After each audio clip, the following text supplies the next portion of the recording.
celebramos la Inmaculada Concepción, toda la liturgia que hemos hoy leído, la liturgia de la palabra, empieza a mostrarnos en el texto de la Anunciación esos símbolos, esas señales propias del tiempo, ¿no? La preparación entonces para que venga el Salvador, para que nazca el Hijo de Dios en medio de nosotros.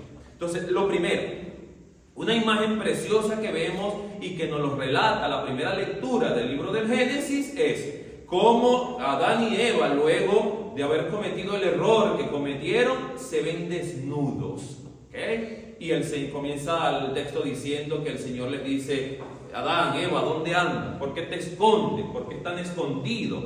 La desnudez en la que caen en cuenta ellos no es una desnudez en cuanto que antes no lo estaban y ahora sí no, sino que frente a Dios había una transparencia total.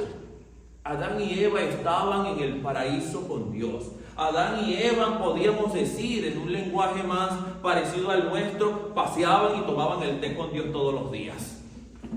Cotidianamente estaban con Él.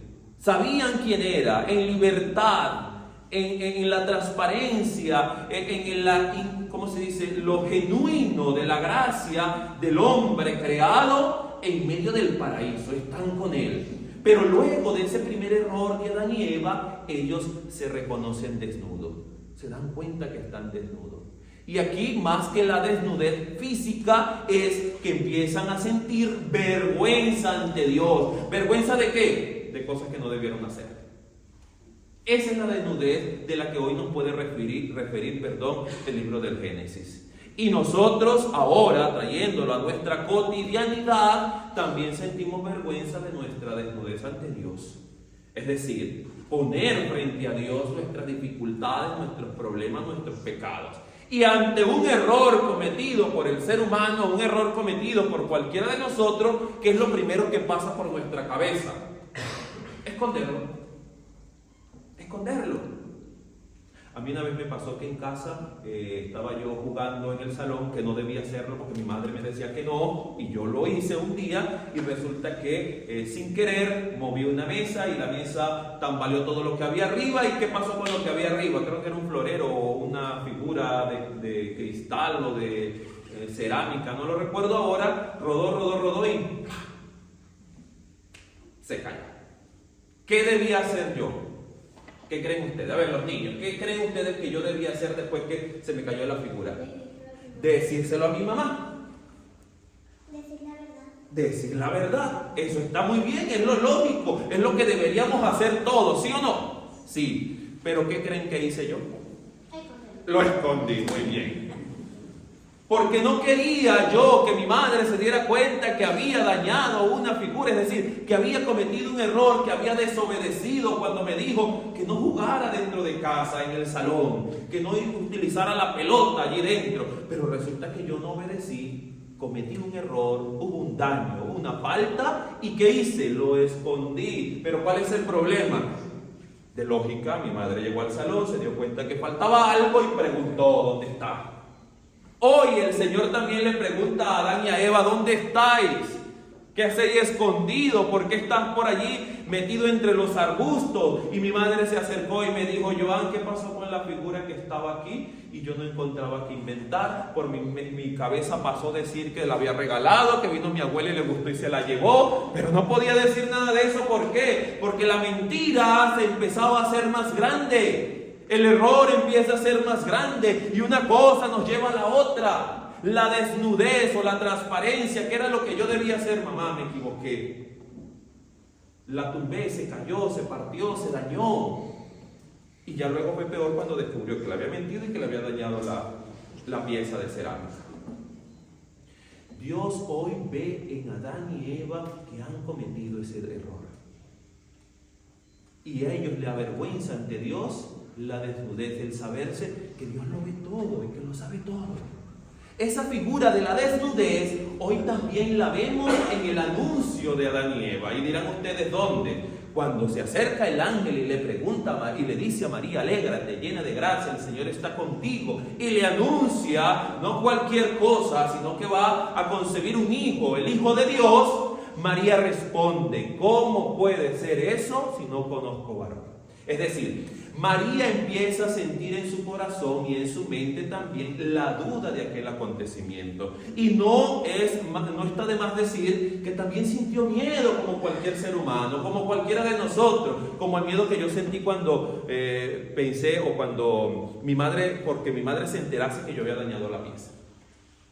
María también. Y no solo por saber que iba a quedar embarazada, sino lo que venía después de eso, que iba a suceder ante una comunidad que se enterase que esta mujer había quedado embarazada y no tenía esposo, no vivía con nadie. ¿Cómo va a ser eso? Y decirle que era del Hijo de Dios, eso como que tampoco iba a colar mucho, eso no se lo iban a creer mucho. Por eso también siente miedo. Pero ¿qué sucede? A diferencia de Adán y de Eva, ¿qué hizo María? María no se escondió.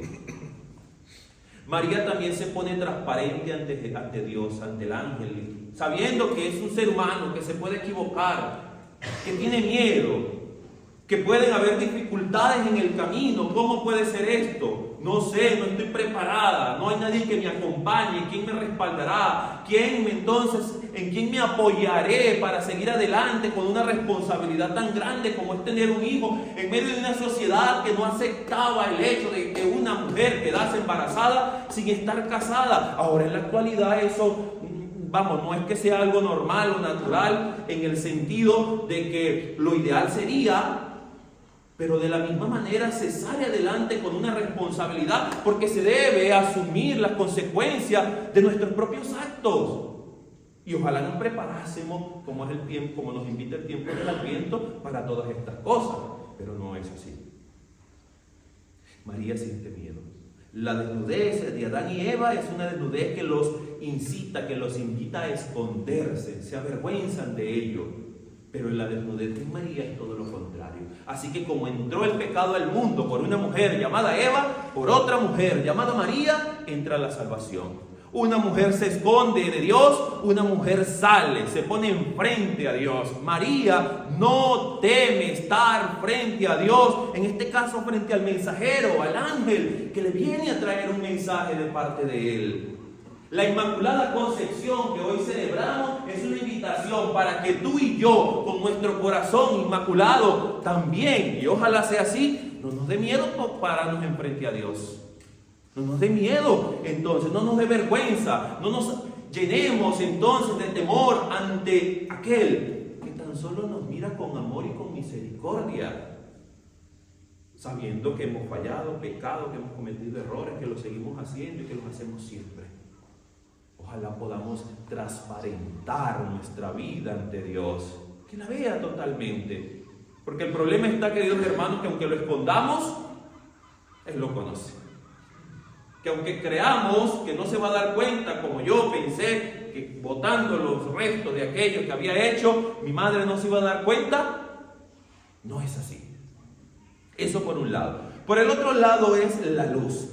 En Colombia hay una tradición muy bonita los días de la víspera de la Inmaculada, que es encender luces, velas, lámparas, ¿no? Y ellos viven esa experiencia de la noche antes de la celebración de la Inmaculada, encender ante la tiniebla de la oscuridad la luz. La luz es representación de Cristo, que ilumina ¿qué cosa? Nuestras oscuridades.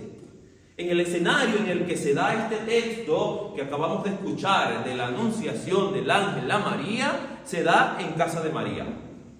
Y según las construcciones del momento, en aquel lugar, las casas eran hechas como en dos partes. La primera era hecha entre ladrillos, hecho de barro o restos de piedra caliza, creo, la piedra propia de esta zona para la construcción. Y la otra parte era hecha como una cueva cavada en la roca, ¿sí? Los que han tenido la oportunidad de ir a Tierra Santa se dan cuenta que la mayoría de estos lugares, sobre todo los más antiguos, parten de estar hechas en cuevas o en rocas, ¿no? Todo esto, ¿no? Y dice que la anunciación se da justamente en esa parte de la casa en la que es una cueva. ¿Qué particularidad tiene la cueva? ¿Qué creen ustedes? ¿Qué hay de particular en todas las cuevas? ¿Qué son? ¿Cómo dicen allá atrás? Oscuras. ¿Qué iba a decir usted? Es oscura, yo también iba a decir oscura. Que son oscuras. Pero ¿qué sucede ante un mensaje de parte de Dios? ¿Qué sucede de manera particular con este mensaje que viene a traer qué cosa? La luz. Y ante la oscuridad en la que quizás estaba María, en aquella cueva literal, en aquel lugar, viene el ángel a traerle la luz. Llena de gracia, el Señor está contigo, es decir, esa luz se ha encendido. Esa luz empieza entonces a llamear en tu seno, María. Le da esa gran noticia y ojalá entonces que desde la desnudez que hemos hablado al principio, permitamos que la luz transparente entonces esa claridad, o mejor dicho, esa limpieza, ese corazón limpio de cada uno de nosotros. Ante Dios, la alegoría propia es la de una cristalera, ¿sí? Los vitrales. ¿Cómo se puede percibir la hermosura y majestuosidad de los vitrales en los lugares? ¿A través de qué? De la luz.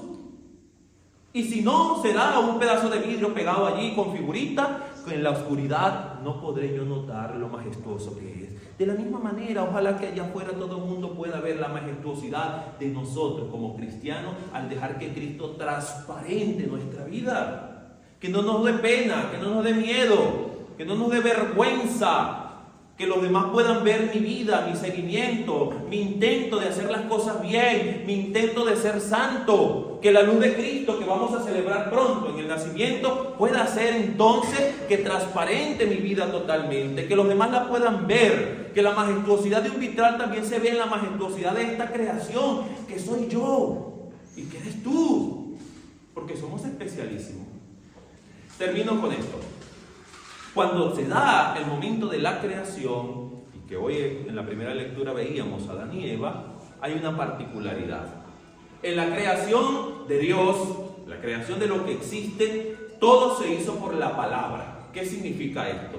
Cuando fue a crear los árboles, ¿qué dijo el Señor? Hágase árboles, con frutos y no sé qué. Cuando fue a crear los animales, dijo, hágase los animales, bestias salvajes, a los peces del mar y a todo esto. Todo era hágase, hágase.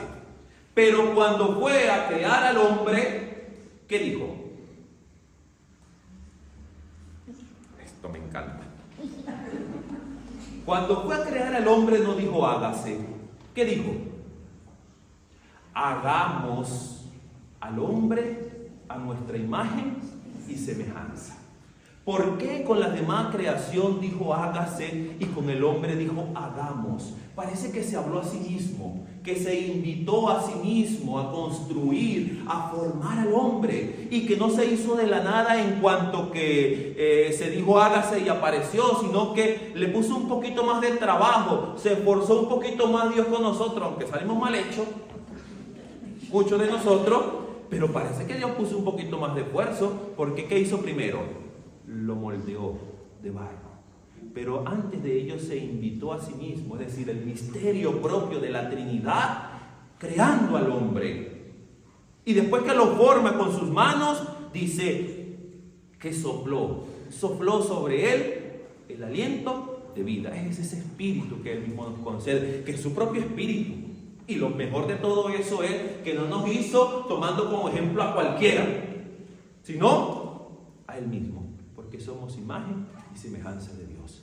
Por ello también nos creó a nosotros santos e inmaculados, intachables. Aunque el error, el pecado nos haga apartar del amor de Dios, Él aún sigue apostando por nosotros. Y el ejemplo está en esta mujer que le dijo sí, a pesar de sus miedos y de sus terrores, pero también asume todo aquello. ¿Para qué? Para que su corazón pueda transparentarse ante Dios.